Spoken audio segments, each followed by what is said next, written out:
여러분 아이들 키우다 보면 이 행동을 훈육을 해야 될지 존중을 해야 될지 되게 모호해지는 순간이 있지 않아요?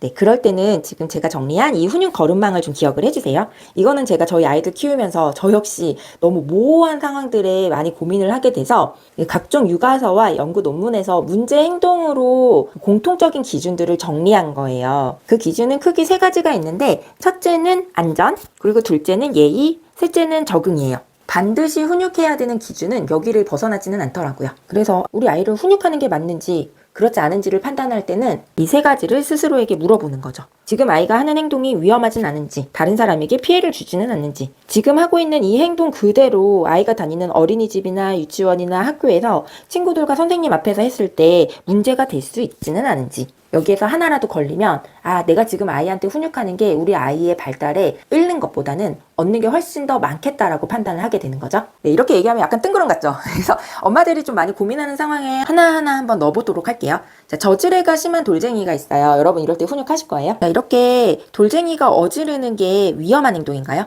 자, 보통 이렇게 돌쟁이 아이들이 어지를 때 위험할 수 있는 것들은 부모님들이 대부분 미리 차단을 하거든요.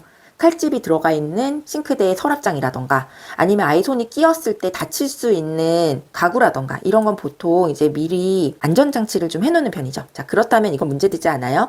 자, 예의 같은 경우에 돌쟁이 아이가 저지레를 하는 게 부모님한테 피해를 주는 행동인가요? 사실 대부분의 부모님들은 힘들기는 하지만 피해를 입는다고 생각은 하진 않을 거예요. 이 시기에 아이들이 자연스럽게 나타날 수 있는 행동이잖아요. 그렇죠? 자, 그 다음에 만약에 이 돌쟁이가 일찍 어린이집을 가게 된다면 그리고 거기에는 놀이방에서 저지레를 하게 된다면 선생님이 이것을 문제 행동이라고 생각을 할까요? 네, 그렇진 않죠. 그냥 돌쟁이들은 원래 이렇게 돌아다니면서 저지레 해야 예쁜 나이잖아요. 그렇죠?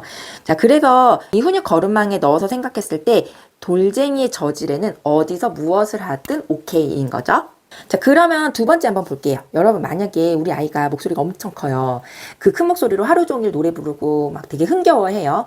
자, 이런 경우에 만약에 아빠가 많이 힘들어한다면 여러분들은 이때 훈육이 필요하다고 생각하시나요? 저는 결론적으로 얘기하자면 훈육이 필요하다고 생각을 해요. 어떤 근거인지 한번 볼게요.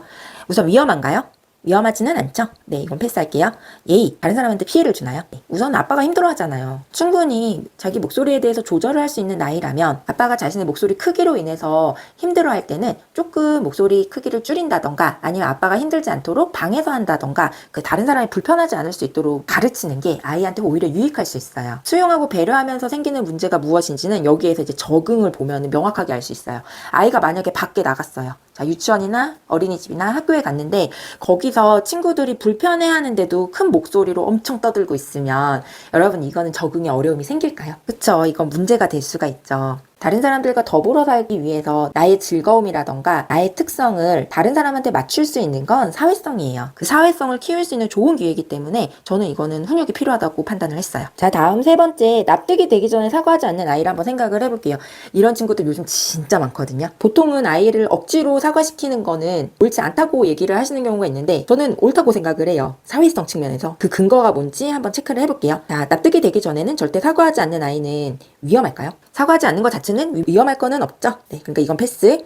자, 그 다음에 납득이 되기 전까지 사과하지 않는 이 행동은 다른 사람한테 피해를 주나요? 피해를 줄 수 있죠. 이유가 어쨌든 우리 아이가 다른 사람을 불편하게 했다면 그게 만약에 친구한테 상처되는 말을 하거나 때리거나 밀거나 공격적인 행동으로 이어졌는데 사과하지 않는 거는 이 친구를 더더욱 불편하게 만드는 거예요. 그러니까 예의는 짤없이 걸리는 거죠. 자, 마지막 적응이에요. 자, 만약에 밖에서 우리 아이가 이런다고 생각을 해보세요. 저 친구가 먼저 나를 짜증나게 했다고 하면서 절대 사과하지 않아요. 자, 이럴 때 선생님이 이 아이를 데리고선 왜 사과를 해야 되는지 조금 설명을 해주실까요? 물론 그럴 수 있는 선생님들도 있어요. 그럴 수 있는 상황도 있고. 그런데 현실적으로 봤을 때 수많은 아이들을 혼자 이끌어야 하는 선생님들이 우리 아이를 납득시키는 거는 사실 쉽지 않아요. 그래서 이런 상황에서 아무도 나를 납득시키지 않는다고 계속 버티게 되면 문제아처럼 보일 수가 있는 상황이 돼버리는 거죠. 그래서 적응적인 측면에서 납득이 되지 않는다고 하더라도 명확하게 옳지 않은 행동을 했다거나 친구를 불편하게 했다면 그 부분에 대해서는 사과할 수 있도록 훈육하는 게 오히려 아이의 사회성 측면에서 득이 클 거예요. 자, 우리가 왜 훈육의 기준을 잘 세워야 되는지에 대한 이유를 한 번에 볼 수 있는 표예요. 우리가 아이의 행동을 이렇게 존중을 해줄 때 아이는 사회 발달 측면에서 신뢰와 자유와 주도성을 키우게 돼요. 그리고 우리가 아이를 훈육하는 순간에는 아이는 조절 능력을 키우게 돼요.